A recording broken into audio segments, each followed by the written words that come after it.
Thrissur Lok Sabha MP ആയിട്ടുള്ള ശ്രീ സുരേഷ് ഗോപി ഇന്ന് K രാധാകൃഷ്ണന് മറുപടി കൊടുത്തത്, നിങ്ങൾ കുറച്ചാളുകൾ കൂടിക്കൊണ്ട് നിയമസഭയിൽ പാസ്സാക്കിയ റെസൊല്യൂഷൻ നാളെ രാജ്യസഭയിൽ നിന്ന് ഡിസിഷൻ ഉണ്ടായതോടു കൂടിയിട്ട് അറബിക്കടലിൽ മുങ്ങിപ്പോകും. വലിച്ചെറിയും. വലിച്ചെറിയുക മാത്രമല്ല, അത് കേരളത്തിലെ ഓരോ ജനങ്ങൾക്കും വേണ്ടിക്കൊണ്ട് ഞങ്ങൾ നടത്തുന്നതാണ് എന്നാണ് അദ്ദേഹം പറഞ്ഞത്. പണിക്കർ സിനിമയിൽ അഭിനയിച്ച ഒരു സിനിമാ നടൻ എന്ന രീതിയിൽ മാസ് ഡയലോഗ് പറഞ്ഞിട്ട് കയ്യടി നേടാനാവും ശ്രമിക്കുന്നുണ്ടാവും. പക്ഷേ സുരേഷ് ഗോപിക്കൊന്നും അതിലൊന്നും ചെയ്യാൻ പറ്റില്ല. ഈ വഖഫ് നിയമത്തിലുള്ള ഭേദഗതി ലോക്സഭയിലും രാജ്യസഭയിലും പാസ്സാവുമെന്ന കാര്യത്തിൽ സംശയമൊന്നുമില്ല. അപ്പോൾ അതുമായി ബന്ധപ്പെട്ട് നിയമ പോരാട്ടത്തിലേക്ക് മുസ്ലിം സംഘടനകളും വഖഫ് ബോർഡ് ആരാണോ കമ്മ്യൂണിറ്റി സ്വാഭാവികമായും സുപ്രീം കോടതിയിൽ, കാരണം ഭരണഘടനയുടെ ആർട്ടിക്കിൾ 25, 26 ഒക്കെ ഇതുമായി ബന്ധപ്പെട്ട മൗലിക അവകാശങ്ങൾ, മതപരമായ അവകാശങ്ങൾ നൽകുന്നുണ്ടല്ലോ. അപ്പോൾ അതുമായി ബന്ധപ്പെട്ട് സുപ്രീം കോടതിയിൽ പോകാൻ പറ്റും. അതല്ലാതെ പ്രത്യേകിച്ച് സുരേഷ് ഗോപിയെ സംബന്ധിച്ചിടത്തോളം സുരേഷ് ഗോപി ഡയലോഗ് അടിക്കുന്ന പോലെയല്ല. ഇവിടെ എന്താ സംഭവിച്ചത്? കേരളത്തിൽ BJP എന്ത് ചെയ്തിട്ടുണ്ട്? നമ്മൾ ഈ വഖഫ് നിയമ ഭേദഗതി ബില്ലിനെ കേരളത്തിലേക്ക് വരുമ്പോൾ കേരളത്തിൽ അതിൽ സപ്പോർട്ട് വർദ്ധിക്കുന്നുണ്ട്. ആ സപ്പോർട്ട് വർദ്ധിക്കാൻ കാരണം മുനമ്പം വിഷയമുണ്ടല്ലോ, നമ്മൾ പലവട്ടം ചർച്ച ചെയ്ത വിഷയമാണ്. അതിൻ്റെ വിശദാംശങ്ങളിലേക്ക് ഞാൻ പോകുന്നില്ല. പക്ഷേ ഇന്ന് IB Eden, Ernakulam MP IB ഹീഡനെയാണ് ടാർഗറ്റ് ചെയ്യണത്. KCBC പോലുള്ള ക്രിസ്ത്യൻ സംഘടനകൾ KCBC എന്ത് ചെയ്തിട്ടുണ്ടായിരുന്നു? ഒരു തിട്ടൂർ ഇറക്കിയിട്ടുണ്ടായിരുന്നു. തിട്ടൂർ എന്ന് തന്നെ പറയണം. നിങ്ങൾ എന്ത് ചെയ്യണം? പാർലമെൻറ്റിൽ പോയിട്ട് എന്ത് ചെയ്യണം? വഖഫ് നിയമ ഭേദഗതി ബില്ലിനെ അനുകൂലമായിട്ട് വോട്ട് ചെയ്യണം എന്നുള്ള കേരളത്തിലെ MP-മാർക്ക് KCBCയുടെ ഒരു സർക്കുലർ പോലെ വന്നിട്ടുണ്ടായിരുന്നു. അപ്പോൾ അവർ മെയിനായിട്ട് ഫോക്കസ് ചെയ്യുന്ന അവരെ കമ്മ്യൂണിറ്റികളിൽ IB ഹീഡന്, ഡീന് പോലുള്ള ക്രിസ്ത്യൻ ആളുകളെയാണ് അവരെന്ത് ചെയ്യണം? ഫോക്കസ് ചെയ്യണം. പക്ഷേ IB ഇന്ന് പാർലമെൻറ്റിൽ ചോദിച്ച ചോദ്യം പ്രസക്തമാണ്. ഈ വഖഫ് നിയമ ഭേദഗതി ബില്ല് മുസ്ലിം സമൂഹത്തിനെ എതിർത്തുകൊണ്ടുള്ളതാണെന്ന കാര്യത്തിൽ യാതൊരു സംശയമില്ല. അതിൻ്റെ നിയമ ഭേദഗതിയിലെ കാര്യങ്ങൾ പരിശോധിക്കുമ്പോൾ ഒരൊറ്റ കാര്യം മതി, അത് മുസ്ലിം വിരുദ്ധമാണെന്ന് തെളിയിക്കാൻ കാരണം വഖഫ് പ്രോപ്പർട്ടിയൊക്കെ മുസ്ലിങ്ങളാണ് വഖഫ് ചെയ്യപ്പെട്ടത്. ആ പ്രോപ്പർട്ടികളുടെ വഖഫ് ബോർഡിൽ നിലവിൽ അതിൽ ഇതര മതസ്ഥർക്ക് എന്തില്ല, അതിന് വഖഫ് ബോർഡിൽ അതിൻ്റെ അംഗത്വം ലഭിക്കില്ല.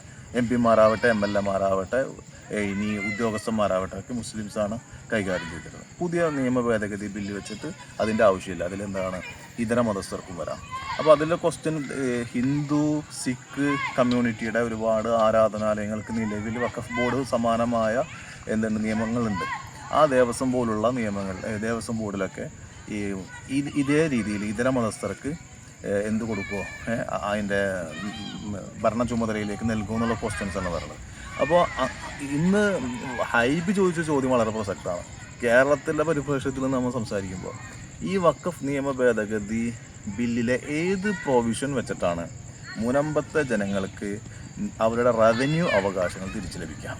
അതിനെന്തെങ്കിലും ഒരു പ്രൊവിഷൻ ഇപ്പോഴത്തെ നിയമ ഭേദഗതി ബില്ലിൽ കേന്ദ്ര സർക്കാർ ഈ തർക്കങ്ങൾ നടക്കുന്ന, അതായത് സാധാരണക്കാരുടെ പ്രോപ്പർട്ടീസ് വഖഫാണെന്ന് പറയുന്ന പ്രോപ്പർട്ടികൾ അവർക്ക് കിട്ടാവുന്ന എന്തെങ്കിലും നിയമപരമായ ഏതെങ്കിലും ഘടകങ്ങൾ നിലവിലുള്ള നിയമ ഭേദഗതി ബില്ലിൽ ഉൾപ്പെടുത്തിയിട്ടുണ്ടോ? പരിശോധിക്കാൻ അങ്ങനത്തെ ഒന്നുമില്ല. BJPയെ സംബന്ധിച്ചിടത്തോളം ഇപ്പോൾ പലരും പ്രചരിപ്പിക്കുന്നുണ്ട് ഇന്ത്യയിലെ ഏറ്റവും കൂടുതൽ ഗവൺമെൻറ് കഴിഞ്ഞാൽ ഏറ്റവും കൂടുതൽ പ്രോപ്പർട്ടി ഓൺ ചെയ്യുന്നത് വഖഫ് ബോർഡാണെന്ന്. അല്ല, ഡാറ്റ പ്രകാരം അത് ക്രിസ്ത്യൻ ബിഷപ്പ് കൗൺസിലാണ്. കത്തോലിക്ക വിഭാഗത്തിൻ്റെ അവരുടെ ചർച്ചുണ്ട്. അവരാണ് 18 ലക്ഷത്തോളം ഏക്കർ പ്രോപ്പർട്ടീസ് അവർ ഇന്ത്യയിൽ കൈകാര്യം ചെയ്യുന്നുണ്ട്. ഇപ്പോൾ 12ാം നൂറ്റാണ്ട് മുതൽ വഖഫ് ചെയ്യപ്പെട്ട പ്രോപ്പർട്ടീസിൽ ഇന്ത്യയിലുണ്ടെങ്കിൽ അമിത്ഷായുടെ സ്റ്റേറ്റ്മെന്റ് ഉണ്ടായിരുന്നല്ലോ, അതിൽ 18 ലക്ഷത്തോളം ഏക്കർ ഭൂമിയാണ് കൈയേറിയിരിക്കുന്നത്. വ്യാപക 18 ലക്ഷത്തോളം ഏക്കർ വഖഫായിട്ടുണ്ട്. പക്ഷേ ഇപ്പോൾ വന്നുകൊണ്ടിരിക്കുന്നത് വെച്ച് കഴിഞ്ഞാൽ പല ഭൂമികളും വഖഫ് ചെയ്യപ്പെട്ട ഭൂമികൾ കൈയേറ്റം ചെയ്യപ്പെട്ടതിൽ നോട്ടീസ് വന്നുകൊണ്ടിരിക്കുകയാണ്. അപ്പോൾ സ്വാഭാവികമായിട്ടും വഖഫ് പ്രോപ്പർട്ടീസ് കൈയേറ്റം ചെയ്യപ്പെട്ടിട്ടുണ്ട് എന്നുള്ളത് വ്യക്തമാണ്. ഞാൻ പറഞ്ഞു വന്നതല്ല, ഇന്ത്യയിൽ ഗവൺമെൻറ് കഴിഞ്ഞാൽ രണ്ടാമത് ഏറ്റവും കൂടുതൽ പ്രോപ്പർട്ടീസ് ഓൺ ചെയ്യുന്നത് വഖഫ് ബോർഡല്ല, അത് കത്തലിക് ചർച്ചാണ്. അവർ ഇഷ്ടം പോലെ കോളേജുകൾ, ഹോസ്പിറ്റലുകൾ, സ്ഥാപനങ്ങളൊക്കെ ഇന്ത്യയുടെ എല്ലാ ഭാഗത്തും അവർ നടത്തുന്നുണ്ട് മിഷണറി പ്രവർത്തനത്തിൻ്റെ ഭാഗമായി.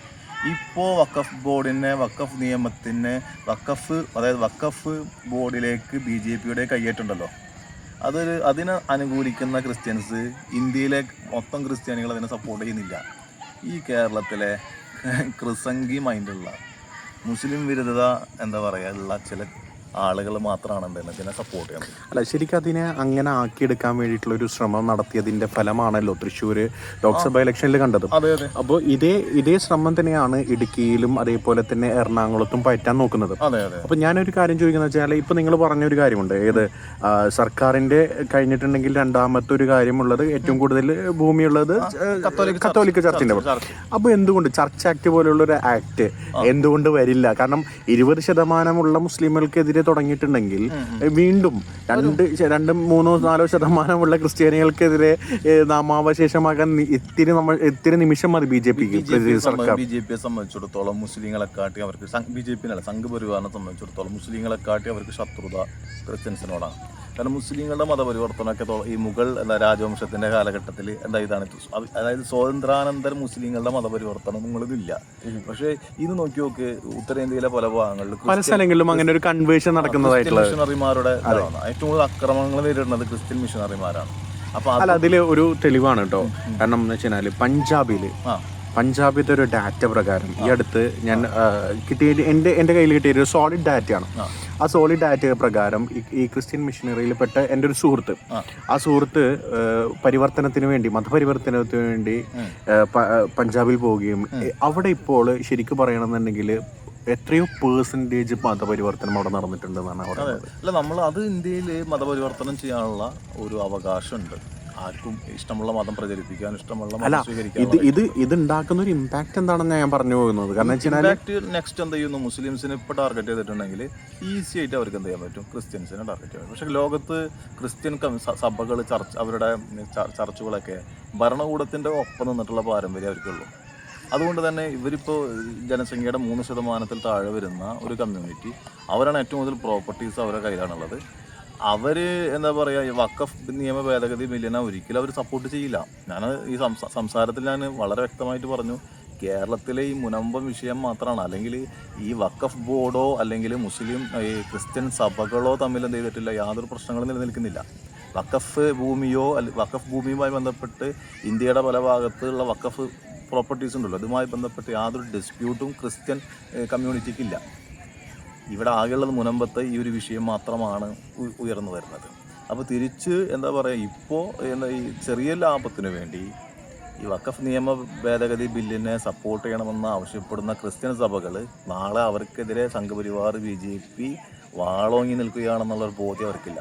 അവർ ഇപ്പോൾ ചെയ്തുകൊണ്ടിരിക്കുന്നത് കേവലം താൽക്കാലികമായുള്ള. ശരിക്കും ഇവിടെ കേരളത്തിൽ ഇത്തരത്തിലൊരു പ്രതികരണം ഉണ്ടാകുകയും ഹൈബി ഈഡന്റെ ഓഫീസിലേക്കും അതേപോലെ തന്നെ ഡീൽ കുര്യായോസിന്റെ ഓഫീസിലേക്കും അവർ മാർച്ച് നടത്തി. ഈ മാർച്ച് നടത്തിയപ്പോൾ കൃത്യമായിട്ട് പറഞ്ഞത് എന്ന് പറഞ്ഞു കഴിഞ്ഞാൽ, നിങ്ങൾ ഇതിന് ഇലക്ഷനിൽ മറുപടി പറയേണ്ടി വരുമെന്നുള്ളതാണ്. കടലിന്റെ മക്കൾ കടലിലേക്ക് ഇറങ്ങി സത്യാഗ്രഹം നടത്തുമെന്നുള്ള രീതിയിലാണ് ഹൈബി ഈഡനെ പേടിപ്പിക്കുന്നത്. അപ്പം ഞാൻ പറയുന്നത് വെച്ചാൽ, ഇവിടെ കേരളത്തിൽ നിയമസഭാ ഇലക്ഷൻ വരാൻ നിൽക്കുന്നൊരു സമയത്ത് ഇത് കോൺഗ്രസിനെ ബാധിക്കുന്ന രീതിയിലേക്ക് പോകാനുള്ള സാധ്യതയുണ്ടോ? ഈ വിഷയത്തിൽ കോൺഗ്രസിനെ മാത്രമല്ല, അങ്ങനെയാണെങ്കിൽ അവർ CPM-നെ എതിർക്കണ്ടേ? CPM-ന്റെ K. രാധാകൃഷ്ണൻ വളരെ വ്യക്തമായ രീതിയിൽ ഇന്ന് പാർലമെന്റിൽ ലോക്സഭയിൽ ഈ നിയമത്തെ എതിർത്തുകൊണ്ട് സംസാരിച്ചല്ലോ. അപ്പോൾ ഹൈബി ഈഡനെ എതിർക്കുന്ന പോലെ തന്നെ ഈ കാസർഗോഡുള്ള ക്രിസംഗികൾ BJPക്ക് വേണ്ടി ഹൈബി ഈഡനെ തോൽപ്പിക്കും എന്ന് പറയുന്നുണ്ടെങ്കിൽ, ഞാൻ പറയട്ടെ, അതൊന്നും ഹൈബി ഈഡൻ എടുത്ത നിലപാടാണ്, വ്യക്തമായ നിലപാട്. ഈ മുനമ്പത്തെ പ്രോപ്പർട്ടി വിഷയത്തിൽ വെറുതെ ഇതെന്ന് പറഞ്ഞിട്ട് കാര്യമൊന്നുമില്ല.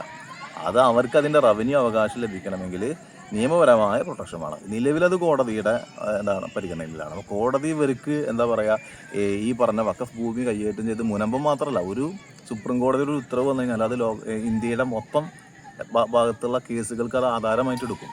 അപ്പോൾ സ്വാഭാവികമായിട്ടും നിലവിലുള്ള വഖഫ് നിയമ ഭേദഗതി ബില്ലിൽ ഈ മുനമ്പത്തെ ജനങ്ങൾക്ക് അവരുടെ റവന്യൂ അവകാശം കിട്ടാനുള്ള എന്തെങ്കിലും പ്രൊവിഷൻ ഉണ്ടോ എന്ന ഹൈബി ഈഡന്റെ ചോദ്യം പ്രസക്തമാണ്. അതിന് ഉത്തരം ഈ പറഞ്ഞ വാചകടിക്കുന്ന സുരേഷ് ഗോപിക്കോ കേരളത്തിലെ BJPക്കാർക്കോ KCBCയുടെ നേതൃത്വത്തിനോ പറയാനുണ്ടാവില്ല. അതാണ് ആ കാര്യത്തിൽ പറയാനുള്ളത്.